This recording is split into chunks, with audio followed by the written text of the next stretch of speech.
All right, people, welcome to Peeps Creek, the cafe. You are in episode 49. Episode 49 is The Man in the Middle. All right, so here at the cafe, we always have a drink. And today I am drinking on some water. Boom, boom, boom. Got it right there. And for those of you out there looking, you may see this little frosted glass. Well, it was frosted, but it's still frozen or pretty cold right now. And I am going to do a little something different. Since we are at the bar, I am actually going to make me a little martini no, not martini, Manhattan. With a little flavor to it, just a little bit of something else. I put a little bang lemon drop in here as well with this Manhattan. So we're going to see how this progresses through here. All right, so it is about 11 o'clock p.m. Eastern Standard Time here in DC. I am on a Tuesday evening right now. I have a flight in the morning. I'm going to go to Puerto Rico. So when this comes out, I will be on the nice beach of Puerto Rico celebrating a friend's birthday. The friend doesn't even know that I'm coming. I indicated to her that I was unable to come because I needed to work, but technically I'm going to be working the whole trip. But that's neither here nor there. I'm still going to go and celebrate my friends. So cheers to that. Happy early birthday to you, Jay.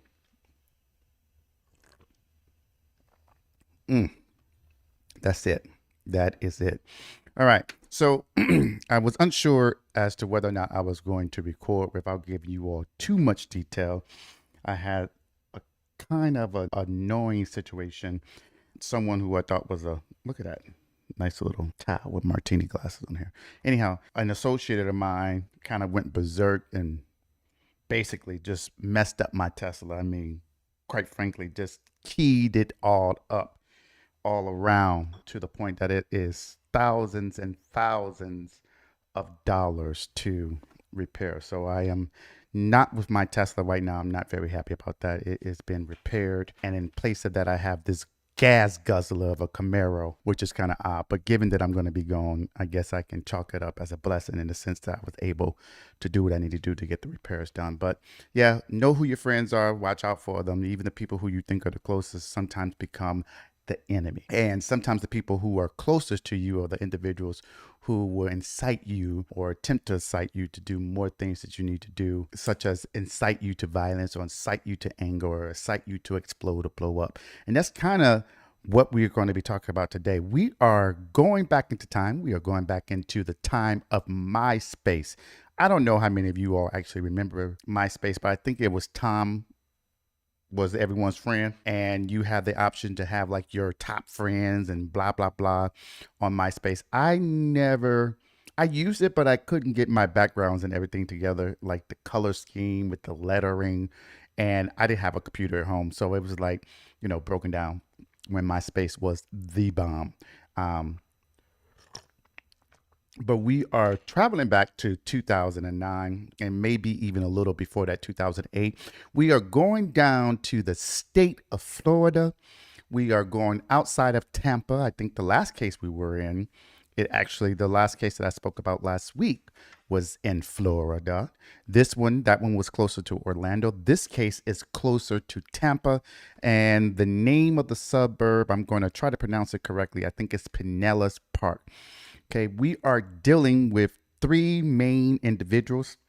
Those three main individuals is Josh Camacho and Sarah Ludemann, and then Rachel Wade. Okay, now full point of disclaimer, I watched several different shows on this. Every show had a different perspective on it. What I'm going to try to do is mesh things together to try to make a little sense about the case, or at least give it to you the way that I reviewed it and how we do things here at the cafe. So we are dealing with an individual, apparently a young man who is Casanova. Can't sing too much before somebody sue me. But yeah, Josh was an individual who was considered to be a ladies' man. He's the type of individual who will walk in a room and women and folks will look at him and be like, Jesus Christ, who was that? Who was that coming through the door? So he used, at least as presented, he used his abilities, his looks, right, as a perspective in which he can get things and do things, and pretty much ran women and had them going against each other, several different folks, because he just had it like that. And so we are going to start talking a little bit about Sarah Ludemann. So Sarah Ludemann in 2009 was approximately 18. I think she was 18 years old. Sarah Ludemann, before she involved with one of the individuals that we'll talk about. Sarah Ludemann was, for all intents and purposes, a fairly shy young lady. She was an individual who was focused on her school, focused on her grades.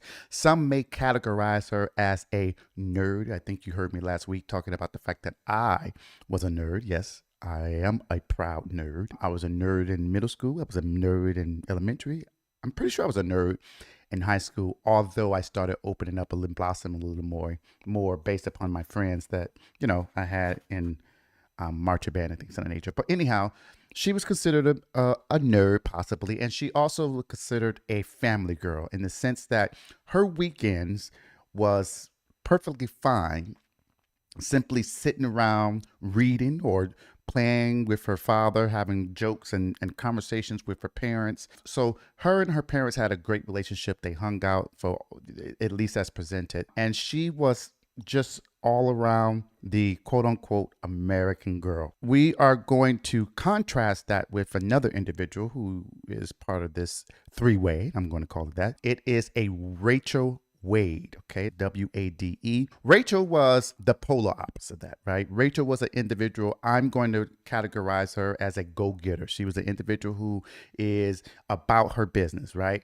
She is about being on her own, independent. She dropped out of high school, I think around 16. She decided that she wanted to get a full-time job. She got a full-time job in Applebee's. Because she was able to work full-time, she was able to have her own little place. Individuals who knew her, some of her friends and some of her exes, categorized her as a kind of the type of girl who will go against the grain. She was rebellious, as some would say. Others people will look at that and say, well, what teenager wasn't rebellious, But anyhow, for purposes of this episode, people categorized her as being rebellious. She, at one point, I think was, according to some folks, she would sneak out her home, go and spend a night at her ex-boyfriend's house, spend the weekend there, and she would run away from home. I think at some point in time, there was an estimate that she would run away from home maybe twice or I don't know, twice every 2 weeks or something like that, to the point that she was just out there. And then Josh was not only a good-looking kid, according to individuals, and you can pull up his pictures and make your own assessment of that. He was a good-looking kid, had nice long hair, had curly hair when I guess he wet it or put activator in it. I don't know. Some points he had nice curly hair. He had nice fair skin, or I don't know if he was Hispanic or not. At least he looked Hispanic. It could be something else. But he had tattoos, was considered kind of a rough kid and a ladies' man. I think I've said that already. He was a ladies' man. He would pose a lot of pictures on MySpace with his muscles and his abs out, getting ready for the beach. And so he also would have like a pit bull with him and things of that nature. So he was kind of the type of individual, for all intents and purposes, the type of individual that is how shall I say this? He shouldn't be touched, right? People think he's a bad boy. Oh my God, he's invincible. And I'm not a female, but some females tend to like that bad boy persona, and those individuals who tend to be good boys, I think there's a saying that good boys never win. So Camacho, Josh was definitely one of those individuals. I should mention that Rachel was about 10 months older than Sarah, but they both were about 18. All right, so I'm going to, as I always do, I kind of like the way Killer Post does it episode. I watched that one, and I also watched the one that is on Snap. Both totally different perspectives in the presentation of information and how it's presented. So I am going to talk about it from Killer Post perspective, but I'll weave in things that were identified or less presented on Oxygen. Now, on Killer Post, they always start off with the climax, right? The climax in this particular instance is that there was an altercation that involved two females. And if you wanted to take a pop quiz right now, you should be able to get 100% because you should know who the two females are. And that involved Sarah and Rachel. Okay, so one of the females end up in the hospital as a result of this altercation, and it escalates, and then we revert back to try to understand how these three individuals became involved with one another. All right, so Sarah met Josh. And Sarah met Josh at a Chick-fil-A. Josh worked at a Chick-fil-A. Apparently, at one particular time, they were interacting with each other and looking at each other while she was there in the restaurant with her friends, plural. Josh came over, try to put the swagger on and give them a free shake. And then apparently at one particular point, he left his number for Sarah and told Sarah to give him a call and if they wanted to hang out, whatever. Sarah was intrigued by this. And why was Sarah intrigued by this? According to individuals, she was intrigued by this because she was a shy girl. She wasn't into guys. She was almost bashful of being with guys, right? So here you have this guy of all these folks in Chick-fil-A. He comes to her, he leaves her his number and basically says, call me, or, you want to hang out, let me know, text me, or what have you. So she was ecstatic about this. And so that particular day when Josh did that, she actually stayed after, according to some reports, stayed after at Chick-fil-A, waited for him to get off now. Okay. Waited for him to get off. And then they ended up hanging out and going to some particular party that some of the other students were aware of. And so in regards to this party, though, on Killer Post, when he went to the party, he took Sarah as his date. But apparently, the climax or the dramatic aspect of this in this particular show is that when she came in the door, all the other females was looking like, what in the world? Like, why would you bring this up in here? In other words, this is not the type of girl that you normally would go after. So why are you bringing her here? It should be me, right? I should be with you. I look better than her, type of thing. And so at this particular party, Josh, I guess, sensed this. And as a way to flip off everybody or flip the bird to everybody, to say I can do what I want, I can be with whom I want, I can bring around whoever I want. Apparently he goes, he hugs her, and he kisses her at the party. And of course this creates other chatter in the background from the other individuals, like, what the world, why are you kissing her? This is not the type of chick you're supposed to be with. And then for Sarah, this was love, right? This was someone who saw her differently, saw her in a light that she probably didn't see herself in, because she didn't have that level of self-confidence of dealing with guys, relationships, and things of that nature. So she was ecstatic. So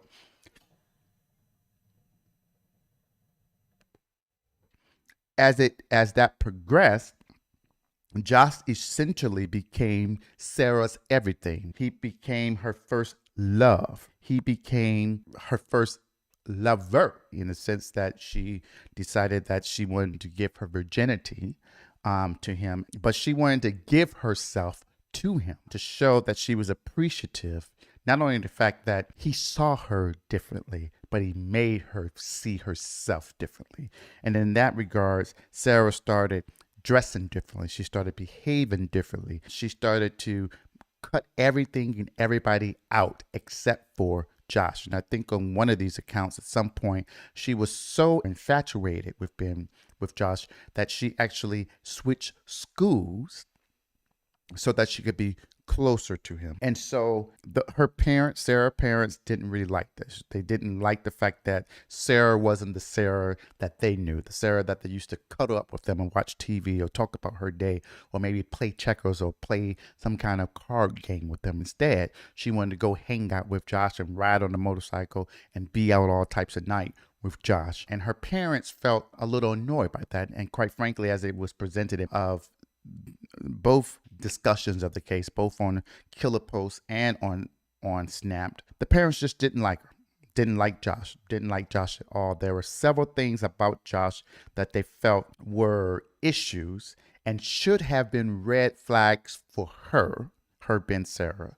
But these are things that she either refused to accept, refused to identify, or simply ignored. And so some of these red flags that the parents identified was the fact that Josh had been arrested before for shoplifting. He had some kind of outstanding warrant out at some particular time, and it's unclear exactly what that outstanding warrant was on. And one of the other things is that he had a baby mama, right? He had someone who had a baby. Now, for me, I'm not sure why that was a red flag. The fact, I'm just going to segue off of here. People talked about that as if that was a negative thing. I'm not sure it's necessarily a negative thing.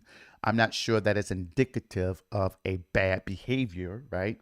People have sex out of wedlock. People have sex as a at a young age, and sometimes as a part of those consequences is having a baby. So for me, that wasn't necessarily a red flag. Now, perhaps better said is the red flag of he didn't seem to be concerned about his baby mom or the child, at least as it was presented in the different shows. Right now, no one ever said that he didn't. It's just the way that they presented it. I don't know one way or the other whether he did or not, but I think that was kind of the perspective of what the parents were concerned about. And these were red flags that they thought Sarah should have picked up on. But I guess the real issue really becomes is that at some point of time, Sarah begins to realize that he wasn't a one woman type of man. He believed, at least as presented, he believed that he should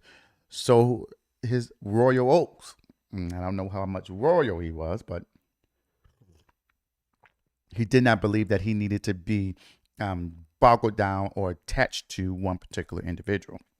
And so how did Sarah find this out? Sarah found this out the old social media way, right? She went onto his wall on MySpace, and I'm just going to paraphrase something. It was something in the nature of posting something on his wall about them being in love and how much he loved them and their relationship, blah, blah, blah. And basically, someone responding was like, why the hell you posting on my man's page, okay? I don't know who you are. I don't know who you think you are, but Josh is my man, okay? Basically, that the other person who posted that. And who was that other person? That other person was Rachel Wade. Rachel and Josh were seeing each other, and as presented, it appears that Rachel and Josh began seeing each other after Sarah and Josh began seeing each other. And so at one particular point, Sarah caught herself confronting Josh, and we'll talk about that in a minute. But in response to that particular post, instead of getting upset with Josh and basically trying to figure out what's going on, or hell, maybe wait for Josh to respond and be like, I'm not with you, talking about the other girl, Sarah decided she wasn't going to back down. And so she was basically saying, what makes you think he's yours? Okay. So here we are on MySpace with all their individual friends, Tom too. I'm sure Tom was probably looking at that as well, trying to figure out what in the world was going on between Sarah, Josh, and Rachel. But at the end of the day, Rachel and Sarah began getting into a tug of war on MySpace, on each other's walls, about whose man Josh is, and this, that, and the third. Now here is at this particular point where I want to take a pause, right? Instead of going after the individual who's causing the issue, right? Because apparently both of them thought Josh was their man or associated with them. Instead of going after the individual who created the rift, who failed to tell us or failed to disclose, hey, we are not exclusive, or I'm already seeing someone and I'm seeing you to make, maybe he was going on test drive, right? I'm testing this out to see if this is truly the type of relationship I want to be in. Those types of things, more likely than not, at least as presented, it didn't appear as if those types of things were discussed between the three of them, which is why I call this episode The Man in the Middle. So Sarah decides she's going to go to Josh and she's going to confront Josh. So she goes and she attempts that she's going to confront Josh, and was like, what the hell, Josh? What the hell are you doing that to me for, Josh? We supposed to be together. My gosh, you're supposed to be my man. The hell? And so Josh, at least in one of them, is on playing basketball with his boys. And he looks at her and he's basically like, nah, not at all. It's just, don't hate the player, hate the game, is basically what he told her. And she just couldn't believe that that's the approach he took. She just couldn't believe that. I mean, she got pissed, got in her little minivan and sped on off, right? Now, instead of getting her minivan and speeding off and staying away, she decided that she was going to stick by her man and she was going to ensure that everyone understood that Josh was her man and that Rachel was not a threat and Rachel should be like getting out the picture. All right. In true social media world fashion, Sarah appeared to double down on her perspective that she is the true individual who's supposed to be with Josh and that she is the girlfriend. So she started posting pictures of her and Josh on MySpace, making posts about love and blah, blah, blah, flowers and the moon and the earth. And in the midst of all of this, Josh is still messing with all of them. As I understand it, he was also engaged with other people outside of those two. And quite frankly, he adored the fact that he had these two women scouring after him. These two women were after him and under his ass and things of that nature and fighting for his love. So it was a game as to him. And it wasn't something that he really cared that these two women were, on social media going back and forth about absolutely nothing, because at the end of the day, at the trial, we'll get to that, but at the end of the day, he basically said he wasn't with any of them. They were just flings. They were just sleepovers. They were just for fun, basically. And even though both of these women saw these things, they refused to accept it. And I don't know why. They could have probably gone to see other people. And Rachel, at least as presented in these different shows, Rachel wasn't even initially into Josh, right? She wasn't like Sarah in the sense that Sarah was ecstatic that Josh was talking to her and showing her attention. Whereas Rachel was basically like, bro, nah, I'm good, thank you, because they knew each other growing up, Josh and Rachel. And so Rachel made Josh work for it. And I'm not talking about sex. I'm talking about work for the aspect of getting to know her, getting into her space, getting into her energy. But I guess once he got into her energy and her space, she became, at least as presented, she became a little possessive. And I don't know if she became possessive because she loved him or more so that it was a control aspect of it. And so this was a test in the sense that here I have this chick who doesn't look like me, who isn't as edgy as me, who, for all intents and purposes, isn't pretty, right? Now, I'm not saying that it's truth. I'm saying this is the perspective of what Rachel probably was thinking. And in fact, I think there are text messages where she referred to Rachel as fat and this, that, and the third. Now,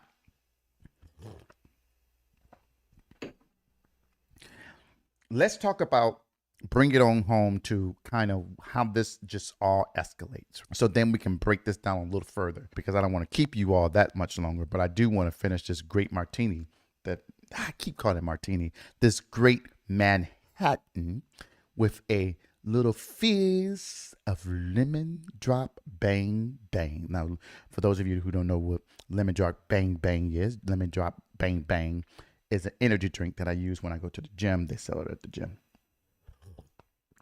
So I went to the gym right before this and decided to come on home and make this recording so I can go to sleep and get up at like 4 in the morning to catch this flight. Now, so ultimately at some point, Sarah and her friends get into their minivan. We're back on this minivan. And they zoom on over. They found out where Rachel was. And so apparently there was from Sarah's perspective as presented, she wanted to figure out and resolve this, not sit down and let's have tea, right? Because you want to sit down and have tea, you're not going to be driving to somebody's house late at night in a minivan with your friends. Now, what you might want to do is send a message on MySpace and be like, hey, you want to go to the coffee shop? Come on, let's go to Peeps Creek Cafe and talk this out, that type of thing. But she didn't do that. She wanted to get into a minivan. She wanted to drive on down there. I don't know. I want to know what they were listening to. This isn't funny, but just to put a little spin to it, right? Because in all things, you got to have some kind of joy. I want to know what they were listening to in the minivan, making my way downtown, or what they listened to Britney Spears.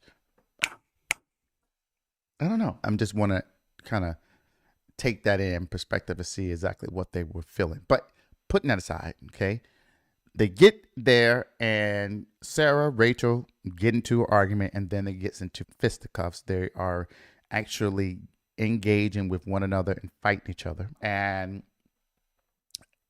at some point, they're fighting, and then Sarah pulls back. And as a result of that, when she pulls back, she falls to the ground, and all people see is blood because apparently close to her chest area there is blood gushing out. And people what people are trying to figure out is, where did this blood come from? How did it get there? Who pulled what knife or what weapon out to do that? But at the end of the day, Sarah is taken to the hospital. She's in critical condition. And so Sarah's friends call and basically say that they need some help. They need the ambulance to come in and get Sarah. And so then when the police arrive, they're trying to understand from the eyewitnesses there what's going on. And so Sarah's friend says that, Sarah and Rachel got into it. At some point, someone says that Rachel threw the first punch.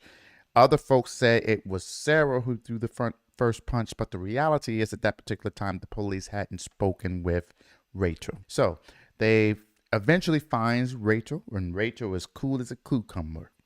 Okay. Rachel is sitting on someone's porch or some kind of stairway, smoking a cigarette and just looking and waiting peacefully and waiting for the cops to come. Okay. So the cops come. They take Rachel downtown, right? They interview her. And basically, Rachel admits that she stabbed Sarah. Okay, now, but the problem is that Rachel says that she stabbed Sarah because not only did she come to seek her out, because this is where Rachel was. Rachel was not where she resides. She was at a friend's house. In fact, there was an ex boyfriend. I think his name was Javier or something like that. She was at his house. They were chilling. And so they actively sought her out to find out where she was. And they came with the intentions of trying to harm her. And she was intimidated by them. And the reason that she felt that, at least as she presented it to the cops, she was intimidated by them because when she worked at Applebee's, Sarah and her friends would come to Applebee's. They would taunt her. They would do karaoke at Applebee's. And what they would do is they would create all these different lyrics that were making fun of Rachel. So kind of bullying her, putting her in perspective that she's less than, right? She's at Applebee's, basically not educated, this, that, and the third, And so Rachel felt like they were constantly harassing her, constantly bullying her. Now, there are some reports that one of the girls sprayed silly spray on the other one. I don't know if it was Sarah and her friends who sprayed on Rachel or vice versa. To me, it was just stupid, so I didn't really care one way or the other. And then there's the perspective that Rachel would spit in Sarah's food when they would come and eat at Applebee's, or put hair in her food so that they can eat it, her and her friends. So these two girls obviously were not friends. We can establish that. I think when you break it all out factually, you can say that these two were not friends. Factually, you can say that these two had dislike for each other. And factually, you can say that they both were vying for the same individual, that individual being Josh. Okay. Now, according to Rachel says that when she told Josh about what was going on and how Rachel was coming after them, and Sarah was coming after them hard and things of that nature, coming after her hard and being just harassing, Josh basically said, all is fair in love and war. Like, what you doing? Like, at least she's showing that she loves me or like me. What you doing? Like, you're not doing anything. How do I know you even like me? So for Rachel, her perspective was that Josh kind of instigated or incited these type of behaviors between the two women. All right. Now, Of course, there is some perspective that Rachel had it out for Sarah and she had intentions of doing X, Y, and Z to Sarah. And in the process of this, what the cops asked Rachel was, okay, so you felt threatened. You told us why. Okay, so what did you do with the knife? And Rachel indicates that she threw the knife on a neighbor's rooftop, right? Now, for some people, both in both documentaries or both presentations, both on Killer Post and as well as Oxygen, a lot of people or several individuals took the fact that she threw the knife, as an indication that she had intended to kill. Now, I don't take that perspective, okay, at all. I think any reasonable person who is afraid of, confused about, frightened about something that they just did that they know is improper, sometimes you do things that are erratic, right? Just like you take, for example, people don't grieve the same. There's some people who break down at grief. There's some people who don't break down at all until months later. There's some people who decide to continue partying through their grief, right? How people grieve is not, they grieve differently. It's not an indication that they don't care about whatever happened if a loved one passed away. Same thing here. There are some times where there are situations, there are circumstances that you're in that your mind don't click together and you behave erratically. That doesn't necessarily mean that you're trying to hide something. So for me, I didn't take that as evidence that she was trying to hide the fact that she was intending to harm Sarah. Now, do I think she had some intention? Well, it depends, because at the end of the day, she took a choice. She made a decision to go before she went outside to speak with Sarah. She made the decision to go into the kitchen and grab a knife. Now, we can bring that back to something current. I think there was some case where there was a young lady, an African American young lady, who felt that all of these girls were coming after her, and so she went and took some kind of weapon in defense of herself, because there's more people against her than herself. And I think that resulted in her being harmed by the police officers, right? Now, that doesn't mean that she had the intent of killing. That doesn't mean that she had the intent to harm. That could just be that she wanted to protect herself. Same thing here. I think that there's argument one way or the other that you can argue, depending on what side of the fence that you're on, that she intended to harm Sarah and her friends. But you also could take the inverse of that and say that she was trying to protect herself. All right, so we get into all this. At the end of the day, Sarah dies. Okay, it's unfortunate. We have an 18-year-old female gone at the result of being stabbed in an altercation with another female, based upon the fact that both of these girls were vying after the same guy.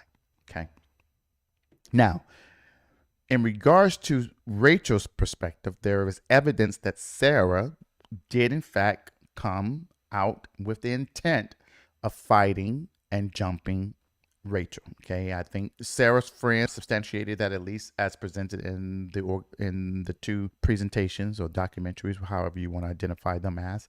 And Josh's sister, I think her name is Janelle Camacho, confirmed that that they all were together.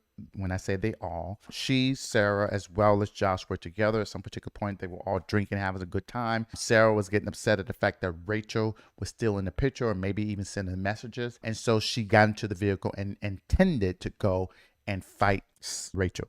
There's also evidence that Sarah jumped Josh's baby mom, because the baby mother had come to confront Josh for not supporting her or her child, or assisting with the child. And Sarah decided that she wanted to show her man that she meant business, that she was going to stand by him no matter what, and that even though she was a good girl, she had rough edges, and so she was going to go in and mollywop this girl. For all accounts, that's what happened, right? So when Sarah dies, the charges are upgraded from aggravated assault, right, to second-degree murder. So ultimately, they go to trial. And so there's two sides of this coin, right? The prosecution is presenting Rachel as an individual who was intent on harming Sarah, basically intent on removing her from the picture. And the reason that they presented that is that one of Rachel's ex-boyfriends came into the picture. I don't know, I forget his name. I don't know if it's Nicholas, Jeff, something, but I don't think that's relevant. The fact of the matter is that one of her ex-boyfriends came into the picture and spoke to the officers. He told the officers that when he and Rachel were living together, that she was violent in the sense that she would pop off. And I mean, pop off and just start welling on him for whatever reason. And in one particular instance, she pulled a knife, right, on him and put it to his throat. Now, the cops present that to Rachel, and Rachel was like, yeah, I was pissed off, but I didn't intend to do anything, right? Now, why is that important? Okay, there's a such thing in law that is considered, now, okay, I'm going to say this and say this again. I said this on many episodes, okay? None of this is legal advice. This is just opinion, so don't take it as legal advice. All right, so putting that aside, we got that disclaimer. Now, there's such things as laws considered prior bad acts. And even though there's not a charge or an arrest related to the issue with her ex-boyfriend, the aspect is that that prior bad act is evidence of, it can show motive, it can show means, it can show opportunity, it can show intent, preparation, planning, and knowledge. In other words, Rachel possessed enough information from her prior bad acts to show that what she was wielding, in this instance, a knife, deadly and potentially grave consequences. And she did it once in her past with someone that she was intimately involved with. And if she can do it with someone that she was intimately involved in, then she more likely than not can do it with this individual who she had a beef with, right? Now, we not only do we have that, we also have multiple messages where Rachel was sending messages to Sarah, basically saying, stay away from my motherfucking man, blah, blah, blah, boom, boom, boom. Now, Rachel claims that she also received these type of messages from Sarah. But when the police tried to get her information, Rachel's phone was erased. Nothing was there. Now, that's a red flag, okay, for me personally. If I am a person who has been threatened by an individual, and this individual along with two other individuals are coming to my spot that I'm in, this ain't my house, I'm at my friend's house, I'm chilling, and you coming and seeking me out, I'm keeping that information because I want to show that, look, you threatening me, right? You did X, Y, and Z. And at some point, Rachel claims that she attempted to go to the magistrate at one particular point in time to get a restraining order against Sarah out of fear of her life. But the magistrate denied that because there was no evidence that her life was in danger. Now, it's not clear from either of them whether or not the police was able to substantiate whether or not she attempted to get that information. Now, here's what the police was able to do, though. Police were able to pull records from Rachel's phone, right? Her phone carrier, to get the text messages that she had. So now this is before iPhones. I think we talked about this on one particular episode that we had. You know, these were not encrypted messages, right? And so there is a federal law that allows you to subpoena your cell phone carrier for information relating to text messages that they may store, as well as cell phone calls and things of that nature, right? Now, you can do that for criminal, right? You can do it for purposes of a crime or to prevent a crime from happening.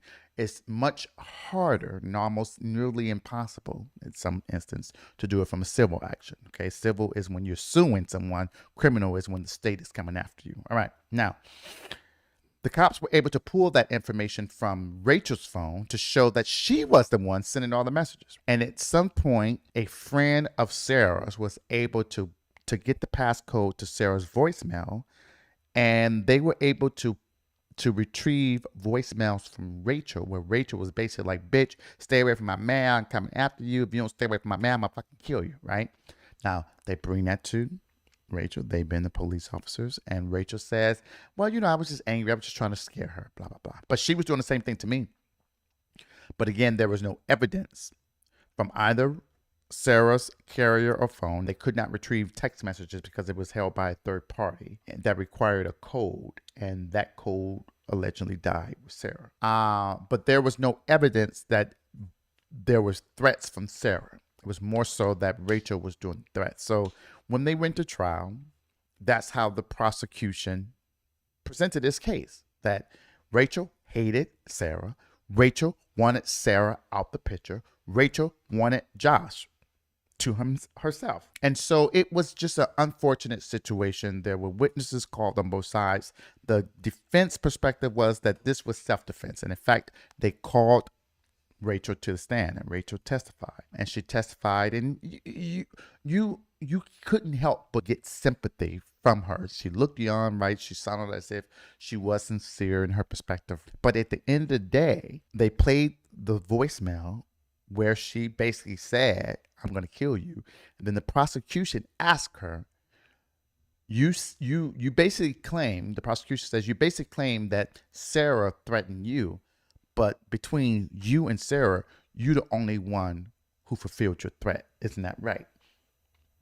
And Rachel said yes. I don't know why she said yes, okay? Because I wouldn't have said yes, okay? But her lawyer should have trained her a little better if they didn't. I'm pretty sure they did. And when you understand, you just don't know. You have all the emotion and the raw emotions going on. You can't control it. But she says yes to that.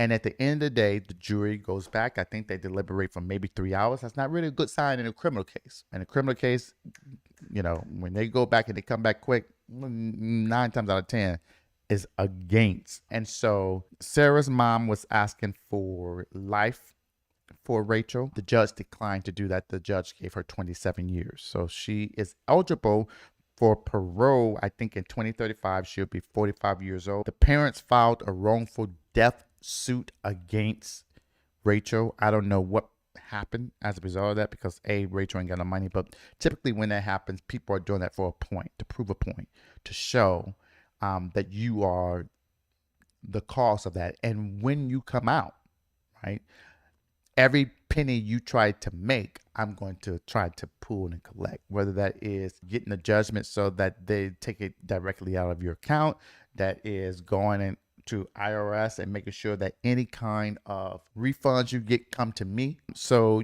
they filed that. Now, what I don't know is why no one filed a civil action against Josh, particularly in the sense that it appears as if he was in the middle of this. He was inciting this. And in fact, when he testified at trial, he presented himself as he really didn't care about this. And he enjoyed the fact that this was going on between these two girls. Like, this was Showtime and Apollo for him almost. And so it's just, I don't know why they didn't do anything. Maybe there could have been something criminally, and I don't know why they didn't charge him. Right now, one individual indicated that you can't charge someone for being a dick or an asshole, and that's true.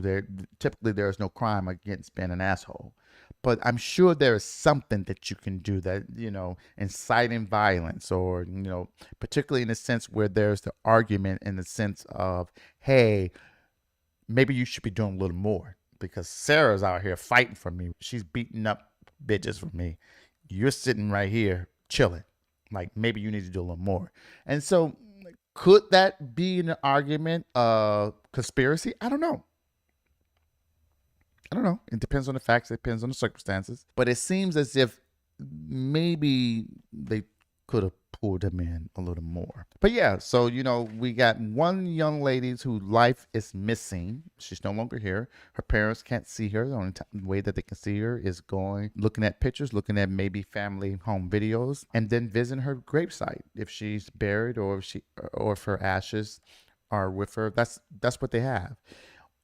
All over a dude who didn't want either one of them at the end of the day, and all over a person who, after they testified, they were able to leave the courtroom and do whatever they normally wanted to do, and maybe engage in the same type of behavior. And so, you truly need to think there is no such thing as a love that great.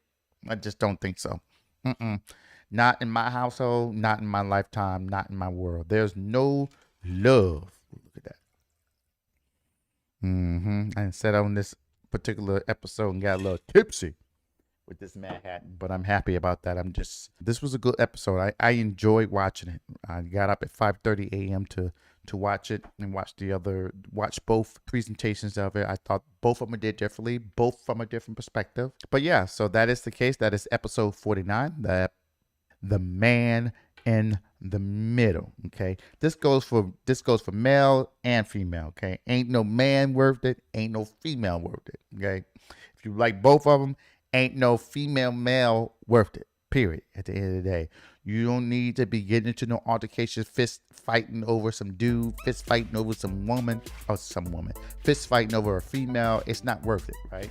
At the end of the day, cut your loss, move on, and find somebody who enjoy you, who appreciate you and understand you. But it's not worth giving up your life and going to jail, and it's definitely not worth being laying in someone's gravesite or on someone's mantle because you're no longer here. If anything, yeah, you just don't need to do that. So, here at the cafe, again, we always have a conversation centered around a drink. This is episode 49. Episode 49 is the man in the middle. All right, make sure that you like us on YouTube, comment and subscribe on there. Make sure that you give us a rating on Apple Podcasts. Listen to us on any kind of podcast directory that you listen to, your favorite one. We're there. Look us up on our website. We have our videos on our website as well as the episode, and our transcriptions for every episode is on the website as well. All right. Until next time, to continue to drink, listen, and converse. Peace and love.